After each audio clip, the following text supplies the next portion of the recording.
Hoje o nosso assunto são as organelas. E para iniciar esse assunto, eu gostaria que vocês acompanhassem um esquema de uma célula. Observem o núcleo celular, o compartimento onde nós vamos encontrar o material genético da célula. O citoplasma, região onde nós vamos encontrar as organelas. Várias organelas estão aí no citoplasma. O citoplasma é a região que fica entre o núcleo, localizada entre o núcleo e a membrana plasmática. E a membrana plasmática envolvendo toda a região interna da célula. Então, vamos imaginar que a célula é uma grande fábrica. E a fábrica, ela tem diversos departamentos. E tem também o presidente da fábrica. O presidente, quer dizer, quem tem o comando da fábrica é o núcleo. E os compartimentos da fábrica, o almoxerifado, a produção, são os organoides celulares, que também podem ser chamados de organelas citoplasmáticas. Então, em cada célula nós vamos encontrar diversas organelas, com as funções específicas. Então eu tenho organela que realiza a respiração da célula, produzindo essa energia. Eu tenho organela que sintetiza substâncias, como por exemplo, proteínas que são produzidas. Eu tenho organela que armazena substâncias, como um almoxerifado de uma fábrica. E elas ajudam no desenvolvimento da função celular. A célula, ela se organiza e forma um tecido. O tecido se organiza e forma um órgão. E os diversos órgãos dão origem a vários sistemas que nós temos, tanto nos animais como nos vegetais. Eu gostaria que você prestasse atenção nesta pergunta. Qual é a participação da célula no funcionamento de um órgão? Como é que a célula participa do funcionamento de um órgão? Vamos relembrar a estrutura celular. As três partes fundamentais da célula. Núcleo, onde nós vamos encontrar o material genético da célula, responsável pelo comando, pela organização celular. Citoplasma, região delimitada pela membrana e pelo núcleo. Citoplasma, nós encontramos as organelas responsáveis pelas diferentes funções que nós vamos estudar. Membrana, envoltório da célula, responsável pela proteção celular, responsável também pela permeabilidade seletiva, propriedade que controla a entrada e a saída das substâncias da célula. Então, as três partes fundamentais da célula, o núcleo, o citoplasma e a membrana, funcionam de forma conjunta para facilitar a função da célula. Agora, nós vamos conhecer as principais organelas. Mitocôndria. Observe uma foto da mitocôndria, organela responsável pela respiração celular. Todas as nossas atividades que necessitam de energia, necessitam da mitocôndria. Ela é o pulmão da célula, responsável pela produção da energia para o trabalho celular. Outra organela, retículo endoplasmático. Nós temos dois tipos de retículo endoplasmático, o liso e o rugoso. O retículo, ele transporta e armazena substâncias. As substâncias que são produzidas. No retículo endoplasmático rugoso, nós temos as proteínas, síntese proteica. E no retículo endoplasmático liso, nós temos aí a produção dos lipídios, que também são chamados de lípides. Complexo de Golgi é uma outra organela importante dentro da célula, responsável pelo armazenamento e secreção das substâncias que são produzidas no retículo endoplasmático. Então, o retículo transporta todas as substâncias que são produzidas no citoplasma, não, nos ribossomos. Essas substâncias, como a proteína, produzida no retículo endoplasmático rugoso vai ser guardada, vai ser armazenada no complexo de Golgi. Proteínas que podem ser enzimas que vão ajudar na digestão. Uma proteína importante produzida no retículo endoplasmático rugoso é a insulina, um hormônio que ajuda no controle da taxa de glicose no sangue. Então, essa proteína é produzida numa organela de uma célula do pâncreas. Acompanhe as outras organelas.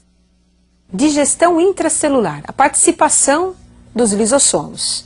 Observem aí uma célula realizando uma refeição. Então, nós temos aí a entrada de partículas alimentares. Partícula, quando penetra na célula, e é uma partícula sólida, nós chamamos de fagocitose, processo onde ocorre a entrada da partícula sólida. E essa partícula é envolvida por uma vesícula da membrana, conhecida como fagossomo, vesícula que envolve a partícula que entrou na célula. Essa partícula vai ser digerida. Então, o fagossomo se une ao lisossomo, que é a enzima responsável pela digestão, e da união do fagossomo com o lisossomo, nós vamos formar o vacúolo digestivo. E esse alimento agora é digerido no interior desse vacúolo pelas enzimas dos lisossomos. Parte desse alimento é aproveitado pela célula. E o resto vai ser eliminado através da plasmocitose, defecação celular. Então, é jogado para fora da célula aquilo que não é mais necessário à célula. Então, o lisossomo, ele tem um papel muito importante na digestão intracelular. Não só porque ele digere partículas estranhas que penetram na célula, como é o nosso caso, o caso dos nossos glóbulos brancos. Quando você tem uma bactéria no sangue, e essa bactéria é um corpo estranho, ela vai ter que ser destruída. Então, os nossos glóbulos brancos realizam a fagocitose, e essa bactéria passa a ser digerida no interior do vacúolo digestivo, juntamente, com a presença das enzimas dos lisossomos. Mas vejam bem, partículas da própria célula também podem sofrer digestão, quando elas estiverem em desuso, velhas, não estiverem funcionando de uma forma adequada. É o caso de mitocôndrias. Uma mitocôndria produz energia, mas essa mitocôndria ficou velha, então ela vai ser digerida. Quem realiza a digestão? Novamente, o lisossomo. Digestão intracelular. Próxima organela, centríolo. Essa organela é formada por trincas de microtúbulos. Nós temos aí 9 trincas de microtúbulos. Esses microtúbulos, juntamente com o centríolo, ajudam a formar o que nós chamamos de citoesqueleto da célula. O centríolo aparece na célula animal e dos vegetais inferiores. O centríolo ajuda na formação do fuso durante a divisão celular. Então, como nós acabamos de observar, nós temos várias organelas compondo o citoplasma de uma célula, e cada uma dessas organelas com as suas funções específicas. Então, se eu tenho um atleta realizando uma atividade física, esse atleta precisa de energia. Então, o que vai acontecer? Ele vai buscar essa energia através do trabalho celular. Então, os músculos começam a passar por um processo de contração para buscar essa energia necessária para o trabalho muscular. Essa energia, ela vem da onde? Das mitocôndrias. Obviamente que para as mitocôndrias produzirem essa energia, ela tem a necessidade da presença da glicose, que é o combustível para produzir a energia, e a presença do oxigênio, que ajuda na combustão desse processo. Assim também como nós temos o lisossomo, ajudando no processo de digestão, que no nosso caso, nos pluricelulares, esse processo de digestão é um processo, na verdade, de defesa, porque a digestão ocorre de partículas que são estranhas à célula, que penetraram e que deverão ser digeridas, antígenos como bactérias. Mas no caso de uma ameba, que é um unicelular, o lisossomo vai contribuir para o processo de nutrição. O lisossomo é o estômago da ameba, porque ela tem apenas uma única célula. Então, a única estrutura que digere são as enzimas do lisossomo. Além disso, o lisossomo participa de outros processos, como, por exemplo, durante uma gestação. O útero ele se distende. Após o parto, em 2 semanas, o útero tende a voltar ao seu tamanho normal. Quem participa desse processo de digestão de tecido para que o órgão possa voltar ao seu tamanho natural são os lisossomos. Então, cada tecido ele apresenta uma função específica dentro de cada órgão. Então, você pode ter um órgão formado por vários tecidos. E esses tecidos, que são formados pelas células, elas vão apresentar funções que vão auxiliar a função desse órgão. Agora, tem uma questão que é muito importante para o vestibular, que é a questão da digestão intracelular. E eu gostaria de comentar com vocês alguns detalhes que são importantes para o vestibular. Observem agora a digestão de uma célula.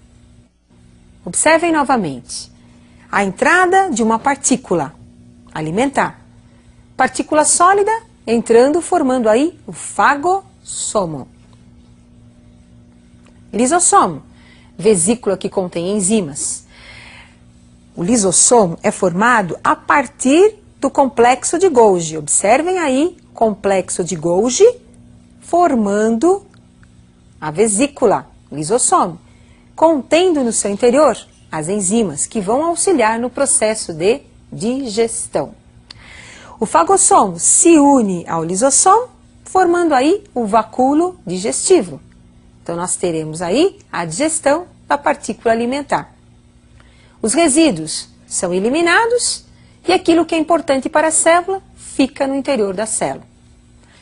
Então, para concluirmos a nossa aula, não podemos esquecer de que existem vários tipos de células. No seu interior nós temos várias organelas. Essas organelas, elas ajudam no funcionamento da célula para melhorar o seu trabalho.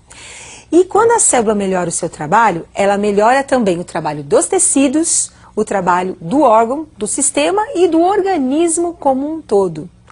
Então, para responder aquela pergunta, qual a participação da célula no funcionamento de um órgão? Você agora já tem a resposta. A célula participa diretamente no funcionamento do órgão porque ela ajuda na sua formação. O órgão é formado pelos tecidos, os tecidos são formados por células e se todas as células estiverem trabalhando de forma harmônica, esse órgão vai ter um bom funcionamento. Mas pode acontecer esse órgão apresentar uma célula defeituosa, uma célula que tem no seu núcleo, no comando celular, um problema de síntese de erros de proteínas. Vamos imaginar o pâncreas. O pâncreas é um órgão que produz a insulina. Se nós encontrarmos um tumor nas células do pâncreas, nós vamos encontrar uma deficiência de produção de insulina. Essa deficiência de insulina vai levar ao mau funcionamento do pâncreas e vai provocar um descontrole na taxa de glicose do sangue de uma pessoa. Então, se você tem um descontrole no funcionamento celular, você descontrola o órgão e o órgão vai descontrolar quase que todo o organismo. Então, não podemos esquecer que a célula ela é muito importante para todos os seres vivos. E eu aguardo vocês para a nossa próxima aula.